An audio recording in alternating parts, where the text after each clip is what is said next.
Bonjour les toqués du tic-tac, pleine période de Noël et peut-être encore quelques cadeaux à faire. Alors pas de problème parce que là c'est l'émission des montres de Noël à prix très abordable. Alors je sais que je vais encore me faire déchirer par les fanatiques de montres mécaniques à complications, mais tant pis, c'est Noël et je connais beaucoup plus de personnes qui offrent une petite montre sympa et abordable à Noël que des montres mécaniques suisses à grandes complications. Voilà donc de quoi se faire plaisir ou faire plaisir sans se ruiner, avec à la fin quand même une petite cerise sur le plateau. Made in rock and roll, je ne vous en dis pas plus.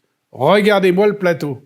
Et je vais donc commencer par une nouveauté Vigilo. Dans la famille idées cadeaux sympas pour Noël, bonne pioche. Car quand j'ai présenté la L20 l'année dernière, autrement dit celle-ci, vous avez été nombreux à envoyer des commentaires très sympas. Résultat, n'en cherchez plus, les L20 sont toutes sold out et dans toutes les couleurs. Et c'est vrai que c'est une marque intéressante, qui plus est, montée par deux banquiers suisses trentenaire et très sympa. Voici donc la nouvelle Vigilo 2022 qui n'a strictement rien à voir avec la première. En fait, c'est le premier modèle d'une nouvelle collection qui s'intitule Années 60 et que j'ai ici et qui porte le nom évocateur de Bella Vita, la Bella Vita. Pourquoi une marque de montre suisse donne un nom italien à son modèle? Bonne question, je n'ai pas la réponse. Peut-être en référence au film culte de Fellini, la Dolce Vita, sortie en mai 60 avec Marcello Mastroianni, Annika Ekberg et Anouk Aimée. Palme d'or du Festival de Cannes quand même.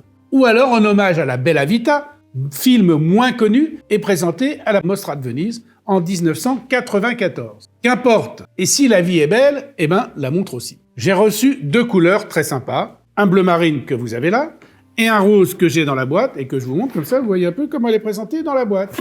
Voilà, c'est un petit paquet cadeau facile à faire. Donc, je suppose une bleu marine plus masculine et une rose plus féminine. Mais il en existe aussi en bordeaux, en vert et en noir. Et en noir, elle est particulièrement adaptée pour une tenue de soirée, puisque cette montre est à classer dans la catégorie des montres classiques, rondes et fines. Voyez ? Je dis fines car une fois de plus, Vigilo a tapé dans le mille en ce qui concerne la construction de leur boîtier, puisqu'il fait 8 mm d'épaisseur selon les mesures effectuées par mes équipes d'ingénieurs à Grenoble. Ouais, je l'aime bien, les ingénieurs à Grenoble, ça me fait marrer. Mais avec une bande de carrure qui fait seulement 3 mm d'épaisseur. Et du coup, elle fait hyper fine au poignet. Donc hyper chic. Pas con. Parce que quand vous la mettez au poignet, eh ben, regardez, elle fait très très fine. Et ça, c'est vraiment très chouette et très sympa. Le diamètre, 40 mm, donc un bon diamètre. La matière, c'est de l'acier 316L, donc de bonne qualité. Le verre est un verre minéral. K1 pour être précis, traitement anti-reflet, et elle est étanche à 30 mètres. 30 mètres, ça veut dire que insensible à la pluie, aux éclaboussures, au nettoyage de main, mais franchement pas plus. Bon, c'est pas non plus une montre de plongée, c'est pas fait pour se baigner, sauf peut-être dans un bain de champagne. Et encore, à part pour coincer la bulle, je vois pas bien pourquoi on se baignerait dans un bain de champagne. Le cadran de couleur est cool, car il est soleillé, donc il fait tourner la lumière au moindre mouvement de poignet. Et ça, c'est vraiment sympa. Un cadeau idéal pour elle, pour lui, qu'il soit fan de ou pas de cinéma italien. Attention, il n'y en aura pas pour tout le monde. 100 exemplaires par couleur et toutes ont leur numéro individuel gravé sur le fond de la boîte. Dernier détail et non des moindres, chaque montre est livrée avec un bracelet NATO coordonné et un petit outil qui est dans la boîte que je vous ai montré tout à l'heure pour changer le bracelet. Bravo les banquiers suisses, vous avez le sens du détail. On continue maintenant avec un couple de montres intéressant et également bien placé au niveau du prix que j'ai trouvé chez Tissot. Non, ce n'est pas une PRX. Ah là, vous êtes taquin, hein? C'est vrai que j'aime bien les PRX, mais là, non. Ce sont des Everytime. Une Gent et une Lady, avec deux tailles différentes. J'ai trouvé que leur côté minimaliste, avec un bracelet milanais, était très raccord, puisque Everytime, pour ceux qui ne maîtrisent pas la langue de Shakespeare, dans le texte, ça veut dire tout le temps. Et c'est vrai que ce sont des montres que l'on peut porter vraiment à toute occasion, tout le temps, et avec n'importe quelle tenue, sans faire de faute de goût. Aussi bien décontracté que chic. Ça, c'est sympa. Reste à choisir la couleur du cadran. Il y en a pas mal. Il y a pas mal de choix, d'ailleurs. Là, j'ai un cadran vert avec la 40 mm de diamètre, pour monsieur. Et là, j'ai un cadran argenté avec la 34 mm de diamètre pour madame. Voilà, ça, c'est sympa. Vous allez dîner chez des amis à Noël. Vous voulez offrir un cadeau pour les couples. Une chacun, top niveau. Le boîtier est en acier 316L, Elles sont étanches à 50 mètres, c'est pas non plus les montres de plongée. La glace saphir est inrayable et le bracelet en maille milanaise. Évidemment, la maille milanaise, vous le savez, c'est très confortable puisqu'il s'adapte à la morphologie du poignet. Et en plus, celui-ci, il a une particularité qui est très cool, c'est qu'il est interchangeable, ce qui veut dire que vous pouvez mettre cette montre sur un bracelet cuir et changer son look comme vous voulez. Ça, c'est un très bon point pour cette montre Tissot d'avoir mis un bracelet en maille milanaise interchangeable. Ah, une petite fonction très utile sur les montres à quartz et qui donc nécessite une pile. Et oui, la durée de vie d'une pile dépend évidemment de la complexité du calibre qu'elle alimente en énergie. S'il y a beaucoup de fonctions, évidemment, ça pompe plus. Une montre 2 aiguilles heure-minute consommera moins d'énergie qu'une montre heure-minute-seconde, puisque la trotteuse est très énergivore. Idem pour les fonctions de date, de phase de lune, de GMT ou de chrono. On peut passer très vite de 2 à 5 ans pour la durée de vie d'une pile en fonction des complications. Et c'est pas rien. Et là, sur ces Tissot, il y a une fonction EOL, initiale de End of Life, la fin de vie quoi. Et quand la pile devient faiblarde, eh ben la trotteuse change. La trotteuse, au lieu de faire un saut toutes les secondes, fait un saut toutes les 4 secondes. C'est pas con, c'est pratique, c'est un indicateur, il vous dit ah, attention, faut changer la pile. Bon, franchement, ça, sur les montres à quartz, je trouve que c'est une petite fonction qui est très pratique.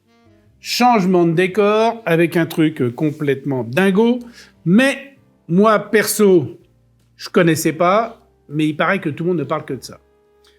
Voilà, si j'étais un fan de manga, voilà, ce qui n'est pas le cas, mais bon, mes enfants le sont, comme des millions, des centaines de milliers de personnes, il paraît.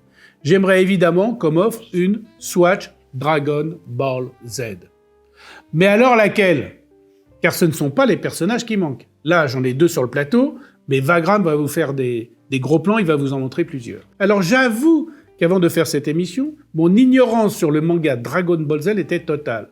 J'ai dû me faire briefer par mes équipes qui sont beaucoup plus jeunes que moi, même si ça se voit pas. Hein? Donc voilà. Attention les yeux, là je vais envoyer du wasabi sur les sushis, comme on dit au pays du soleil levant. Alors attention. Et voilà la montre Vegeta. Donc c'est pas une montre qu'on offre à un végétarien, ça n'a rien à voir, ou à une végétarienne. Hein. Avec un verre de montre, qui au passage est en plastique, mais cette partie-là, ça s'appelle un verre de montre, allez comprendre. Avec un verre de montre rouge. Et ce n'est pas par hasard, et les fans auront certainement la rêve. Et oui, c'est une représentation du verre du scanner oculaire de Vegeta qui lui sert à scanner la puissance de celui qui est en face de lui. Et ça, c'est pas de la merde, hein. Attention. Le mec, il a un truc, je sais même plus sur quel œil c'est. Et là, au fond du cadran, en ombre chinoise, je vous donne en mille et mille, Goku. Goku, pas Goku. Il y a litige. Ok, il paraît qu'on dit Goku, mais ça s'écrit Goku. Bon, moi je parle pas le Dragon Ball Z couramment, donc je peux pas vous dire. Moi, à mon époque, c'était Goldorak avec le Fulgur au point, ou l'île aux enfants de Casimir avec le Glooby Boulga. Bon, moi, du Glooby Boulga, il m'arrive d'en manger parfois à la maison. Mais ma femme cuisine pas si mal que ça. Bon, j'ai quand même une balle. Hein? Pas n'importe laquelle, hein? La 5 étoiles. Je vais faire un vœu. Mais quand même, je touche ma bille, non? Hein? Bon, dans cette montre, on revient sur la Vegeta. Voilà. Dans la scène, c'est la scène culte où Vegeta, il scanne Goku avec son scooter. Pas son scooter pour se balader, banane. Son scooter, c'est le truc qu'il a à l'œil.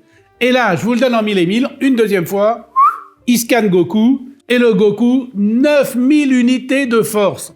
Mais même en France, on n'en a pas autant. Alors, là, les mecs, le bluffir, le trouillomètre à zéro, il y a même dans la scène un grand chauve musclé, genre Monsieur Propre, qui panique à mort, etc., etc. Donc vous avez compris pourquoi il y a la silhouette de Goku sur la montre Vegeta. Goku, qui a évidemment sa propre montre, pas déconner quand même. Comme le dragon divin Shenron. Lui, en plus, il a un coffret pour une série limitée spéciale. Il y a aussi Tortue Géniale, le maître des arts martiaux un peu pervers qui saigne du nez quand il se rince l'œil. Et ça, c'est une montre rigolote, parce que quand les aiguilles sont positionnées à 7h25, eh ben, elles se transforment en saignement de nez. Eh ouais, et ça, c'est plutôt sympa.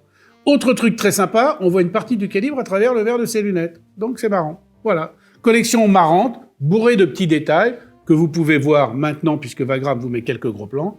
Et pendant que vous les admirez, j'en profite pour vous dire qu'il y a 7 montres dans cette collection, qu'elles reprennent les personnages iconiques de la série créée par Akira Toriyama, que les montres ont un boîtier en plastique de 41 mm de diamètre, un bracelet en silicone, un mouvement à quartz et qu'elles sont étanches à 30 mètres. Voilà. Vous aurez comme toujours les prix de ces montres présentés durant l'émission dans l'excellent article consacré à cette émission que vous retrouverez dans MyWatch avec tous les autres détails techniques. Rechangement de décor, et oui, parce qu'il en faut pour tous les goûts. Et comme ça fait plein d'idées cadeaux pour tout le monde. Parce que là, j'ai sur le plateau les nouvelles G-Shock.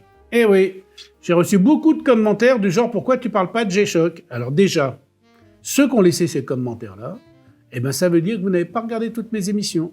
Eh oui, je vous mets une fiche là. Dans cette émission, non seulement je parle de la G-Shock, mais je raconte aussi l'histoire de la naissance du modèle. Très intéressant. Allez voir, c'est très sympa. Et voici, et là j'ai 3 couleurs d'un nouveau modèle qui profite d'une nouvelle conception de boîtier dans laquelle le bracelet est intégré à la lunette. Nouvelle conception, mais aussi nouvelle matière. Matière qui marie la résine à la fibre de carbone. Donc on gagne en légèreté et on reste totalement résistant, ce qui est quand même l'ADN de la G-Shock, choc comme son nom l'indique, évidemment. Alors au-delà de cette conception innovatrice, au-delà de la légèreté, un autre avantage, le confort au porté. Et là, sous vos yeux ébahis, vous allez comprendre. Car le moulage réduit l'espace entre le poignet et la montre. Et voilà. Donc c'est beaucoup plus confortable au poignet, c'est léger, donc c'est une nouvelle G-Shock sympa. Bon, je ne vais pas vous faire l'inventaire à l'après-vert des fonctionnalités très nombreuses de cette montre dont j'ai parlé dans une autre émission. C'est une montre qui combine l'affichage analogique et l'affichage digital, le tout dans un design pour le moins futuriste, pour ne pas dire un peu gaming avec la nouvelle matière. Voilà, ça c'est sympa. À vous de choisir après entre l'aspect mat, là, rouge, ou translucide, là. Moi, perso, j'ai un faible pour le translucide parce qu'il y a un bracelet dégradé que je vais vous montrer tout de suite et qui est vraiment cool. Voilà, regardez bien ça. Hop, hop, hop, hip, hip, hip, barbe à truc. Voilà. Hup, hup, hup, hip, hip, hip, je sais plus. Voilà. Hop, vous voyez, le bracelet est dégradé. Et donc ça, c'est sympa. Alors, les nouvelles G-Shock sont connectables à votre téléphone portable par la fonction Bluetooth et avec l'app G-Shock pour une mise à l'heure automatique, par exemple. Et ça, c'est pratique quand on voyage à l'étranger.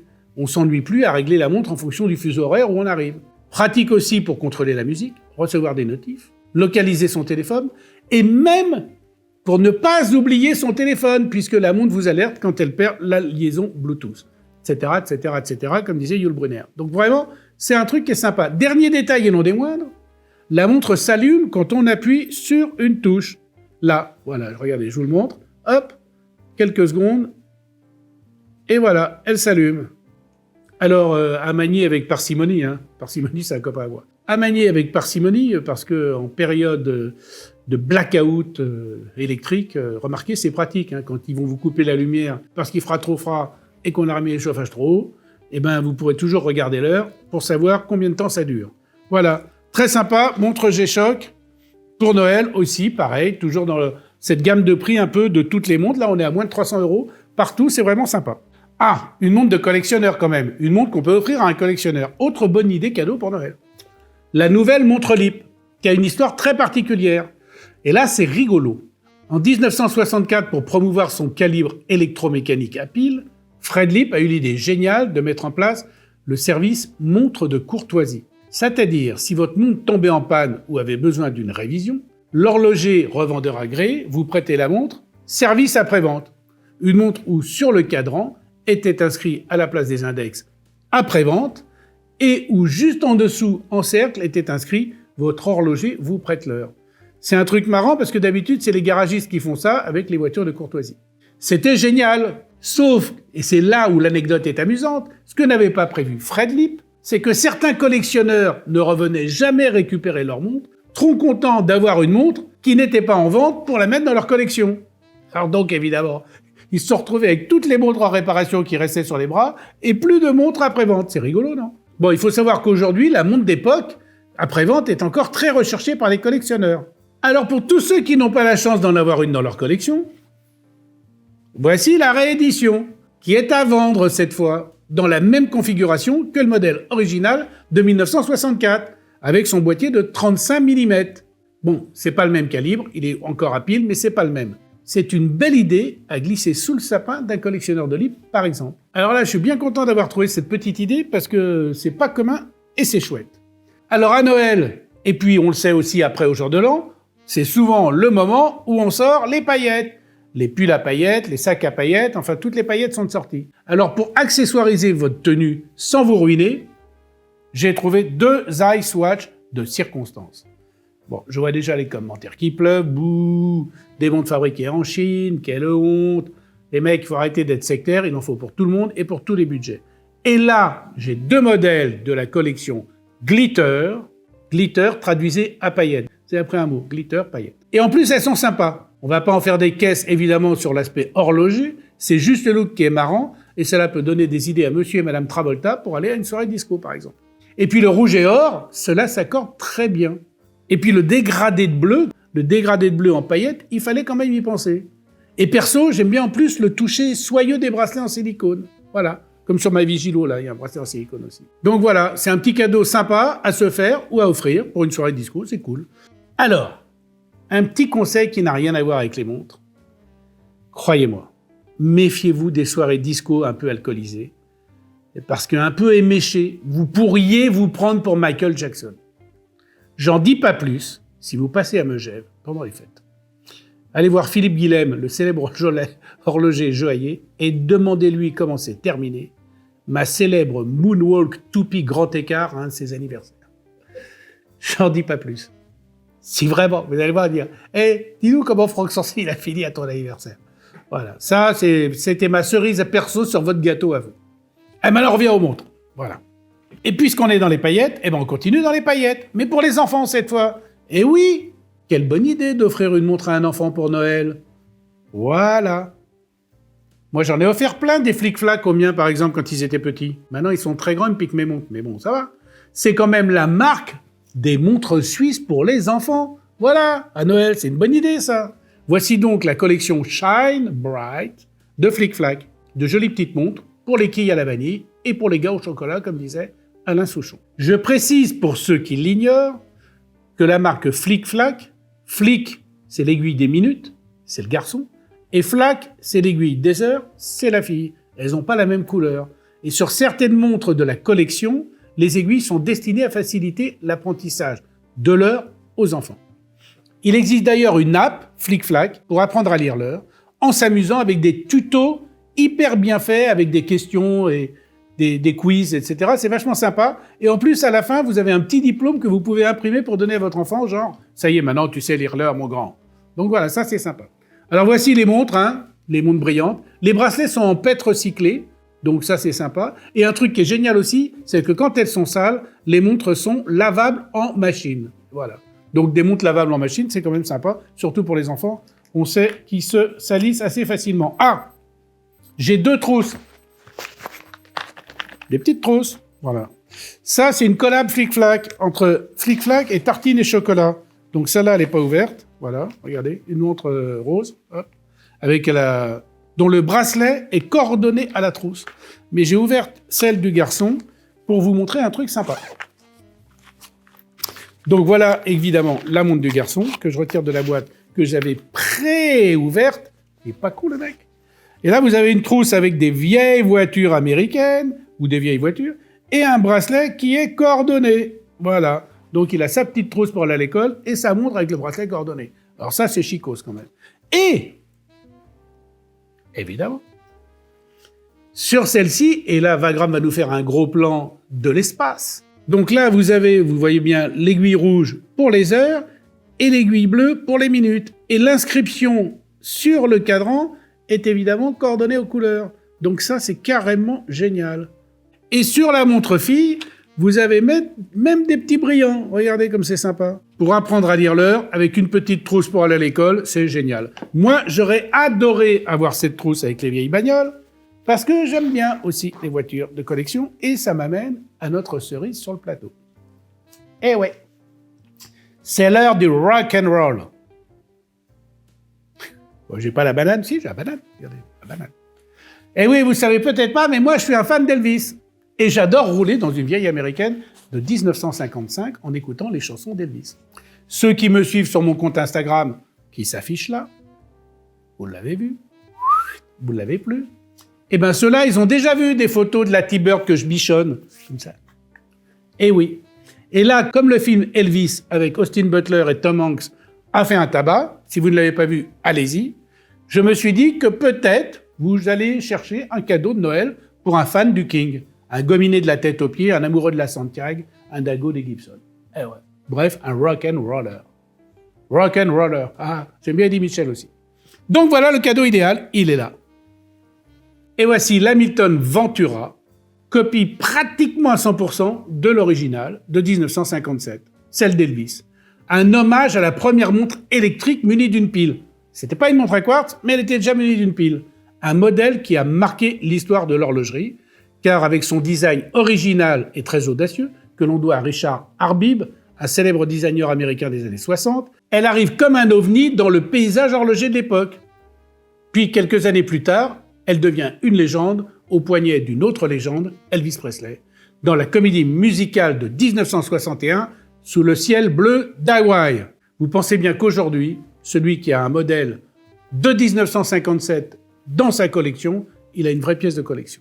La dernière expression de la Ventura, celle-ci, est un hommage à l'original, parce qu'elle reprend le design, pionnier de l'époque, en forme de bouclier, mais même si on peut remarquer quelques différences mineures, comme par exemple la forme de la couronne, qui à l'époque n'était pas tout à fait la même.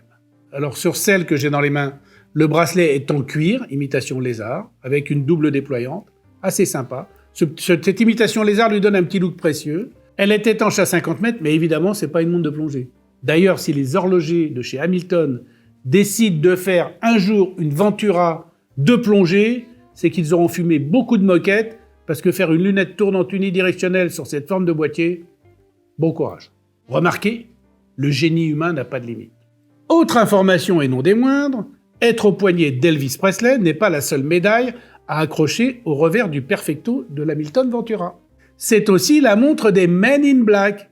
Eh oui, à ne pas confondre avec l'émission Montre in Black, dont je vous mets l'affiche là. Si vous avez un gros poignet, et que ce boîtier de 24 mm de large par 36,5 mm de hauteur vous paraît un peu petit. C'est pas vraiment le cas, parce que quand on la passe, elle est quand même vraiment bien proportionnée. Vous avez la possibilité, mais là c'est une blague parce qu'évidemment vous ne le trouverez pas, de prendre un modèle de Ventura beaucoup plus gros. Il y en a des plus gros sur le site Hamilton, et puis il y en a même un, mais vous ne le trouverez pas sur le site, c'est celui-là. Voilà. Alors sur celui-là, il y a un truc qui est cool, parce que là, c'est pas un bracelet qu'il vous faut, c'est mettre une ceinture de force, et puis là, vous pouvez la vendre à un troll. Hein, un troll, un peu comme le film Troll qui est en ce moment sur Netflix. Voilà. Mais vous allez remarquer une chose qui est importante. Que ça soit sur celle-ci, ou que ça soit sur celle-ci, eh bien, quand elle est arrêtée, l'une ou l'autre, elle vous donne l'heure exacte 2 fois par jour. Mais alors avec une précision incroyable. Allez, à tout à l'heure.